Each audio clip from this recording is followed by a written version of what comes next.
दोस्तों, अगर आपने गुल्ली बुल्ली और ग्रैनी का बर्थडे पार्ट 1 और 2 अभी तक नहीं देखा है तो पहले आप उसे देख लें, वरना ये स्टोरी आपको समझ में नहीं आएगी।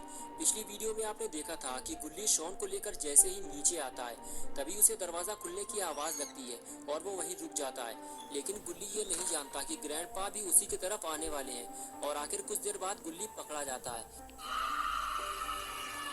ग्रैंडपा गुल्ली को देख लेते हैं। गुल्ली फौरन वहां से भागता है और छुपने की जगह ढूंढने लगता है, लेकिन ग्रैंडपा गुल्ली को कुत्ते की तरह दौड़ा लेते हैं और गुल्ली शॉन को लेकर भागता रहता है। और कुछ देर बाद जब गुल्ली थक जाता है तो वो अपने आप को ग्रैंडपा से छुपाने की कोशिश करता है ताकि ग्रैंडपा उसे देख ना सके और वो शॉन को लेकर वहां से बाहर निकल सके, लेकिन ऐसा होता नहीं है। कुछ देर बाद ग्रैंडपा गुल्ली को ढूंढते हुए उस जगह पहुंच जाते हैं जहां गुल्ली छुपा होता है और आखिर फिर से एक बार गुल्ली पकड़ा जाता है। गुल्ली ग्रैंडपा को देखते ही समझ जाता है कि ग्रैंडपा ने उसे देख लिया है और अब यहाँ छुपने से कोई फायदा नहीं।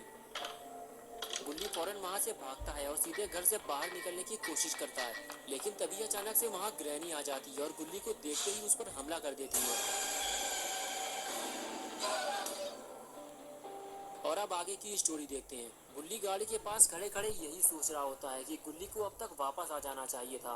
उसे यहाँ से गए हुए काफी देर हो चुकी है, मुझे अब जाकर देखना होगा। गुल्ली ने बुल्ली से कहा था कि अगर मैं आधे घंटे तक वापस ना आऊँ तो समझ लेना कि मेरे साथ कुछ गड़बड़ हुई है, लेकिन अभी आधा घंटा नहीं हुआ है, इसलिए गुल्ली इतना सीरियस नहीं है। लेकिन वो ग्रैनी के घर जाना चाहता है, ये देखने के लिए कि गुल्ली को कुछ हुआ तो नहीं है। लेकिन गुल्ली जैसे ही थोड़ा और आगे बढ़ता है तो वो देखता है कि ग्रैनी के घर का दरवाजा खुला हुआ है। ग्रैनी और ग्रैंडपा सामने ही खड़े हुए हैं और वो जोर जोर से बातें कर रहे हैं।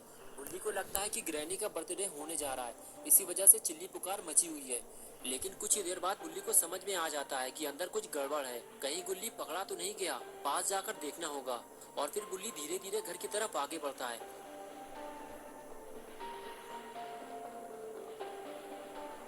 अभी भी गुल्ली को समझ में नहीं आ रहा कि आखिर वहाँ हुआ क्या है।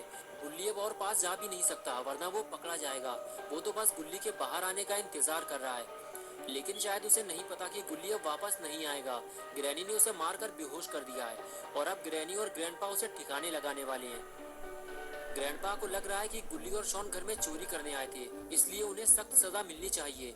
तभी खूनी पिग सबसे बताता है कि मैं इन दोनों को जानता हूँ, ये वही लोग हैं जिसने मेरी आँख फोड़ी थी। मैं इन दोनों को अपने साथ ले जाना चाहता हूँ और फिर मैं इनसे अपना बदला निकालूंगा और इन दोनों के रसगुल्ले बाहर निकाल लूंगा। इन लोगों ने मुझे बहुत परेशान किया है। लेकिन पास में खड़ा हुआ जेसन भी ये सारी बातें सुन रहा होता है और वो नहीं चाहता कि खूनी पिग गुल्ली को लेकर अपने साथ चला जाए, इसीलिए जेसन खूनी पिग से कहता है, इस मोटे लड़के को हाथ न लगा देना धोखे से, ये मेरा शिकार है, वरना अंजाम भुगतने के लिए तैयार रहना। तभी खूनी पिग बोला, चुपचाप मुंह बंद करके वहीं खड़े रहो जेसन, जहाँ खड़े हुए हो, वरना तुम्हारा हाल भी वही होगा जो इन दोनों का हुआ है। ये बात सुनते ही जेसन भड़क गया और खूनी पिग के पास पहुंच गया। तभी खूनी पिग ने कहा, जाओ जेसन, ये आंखें किसी और को दिखाना, बहुत देखे हैं तुम जैसे। खूनी पिग की ये बात सुनते ही जेसन ने खूनी पिग का गला पकड़ लिया और जोर से दबाने लगा। खूनी पिग बोला, जेसन छोड़ो मुझे, मेरी सांस रुक रही है।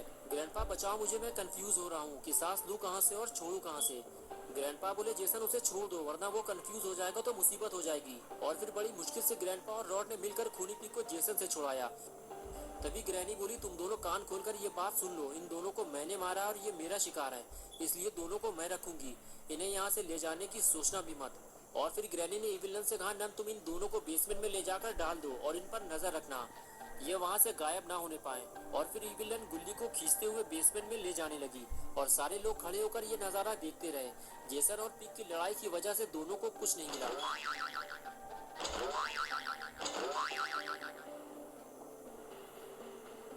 रॉड बोला, 12 बजने वाले हैं, सब लोग ऊपर चलो, लड़ाई में बर्थडे भूल गए क्या।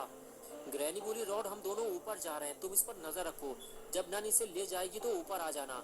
ये कहकर ग्रैनी और ग्रैंडपा दोनों ऊपर चले गए।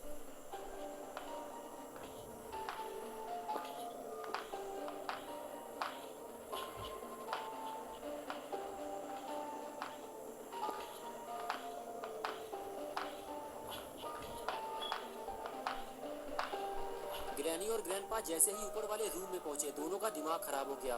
ग्रैनी बोली, ये मेरा केक बीच में से कौन खा गया, इसे तो मैं ऊपर रख कर गई थी, इसे नीचे किसने रखा, मेरा सारा केक खराब कर दिया। ग्रैंडपा बोले, जिसने भी ये काम किया मैं उसे छोड़ूंगा नहीं, तुम बताओ तुम्हें किस पर शक है। ग्रैनी बोली, इन्हीं चारों में से किसी का काम होगा ये। ग्रैनी और ग्रैंडपा बातें कर ही रहे थे कि तभी तीनों लोग ऊपर आ गए। तभी ग्रैनी बोली, सच सच बताओ तुम में से किसने ये केक खाया है, वरना खोपड़ी तोड़ दूंगी तुम्हारी। ग्रैनी की बात सुनते ही रॉड बोला, ग्रैनी मैंने केक नहीं खाया, मैं तो नीचे था। तभी जेसन ने अपना हाथ ऊपर उठाते हुए कहा, मैं जानता हूँ उसे, अगर ग्रैंडपा इजाजत दे तो मैं बता सकता हूँ उसका नाम। तभी ग्रैंडपा बोले, बताओ जेसन कौन है वो। और तभी जेसन ने खूनी पिग की तरफ इशारा करते हुए कहा, ये है वो पापी पिग। पिग बोला, ग्रैंडपा मैंने केक नहीं खाया, जेसन झूठ बोल रहा है, ये मुझे फंसाने की कोशिश कर रहा है। तभी रॉड बोला, अरे घड़ी देखो 12 बज गए, अड्डे बड्डे शुरू करो। और फिर रॉड ने केक उठाकर मेज पर रख दिया और बाकी सारे लोग ग्रैनी को घेर बटोर कर खड़े हो गए और शुरू हो गई बर्थडे पार्टी।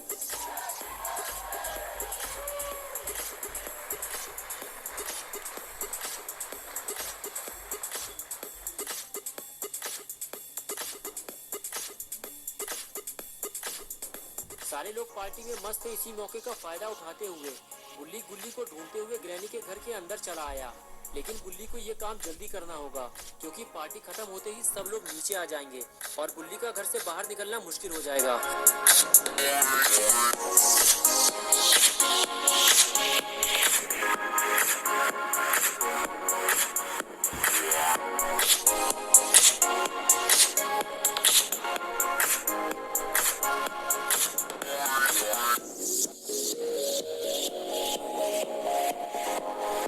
ऊपर आने के बाद जब बुल्ली रूम में झांकता है तो उसे सामने रॉड खड़ा हुआ दिखाई देता है, लेकिन रॉड किसी और तरफ देख रहा होता है। बुल्ली को समझ में नहीं आता कि रॉड को कैसे बुलाएं। तभी वो हाथ हिलाने लगता है, लेकिन कोई फायदा नहीं।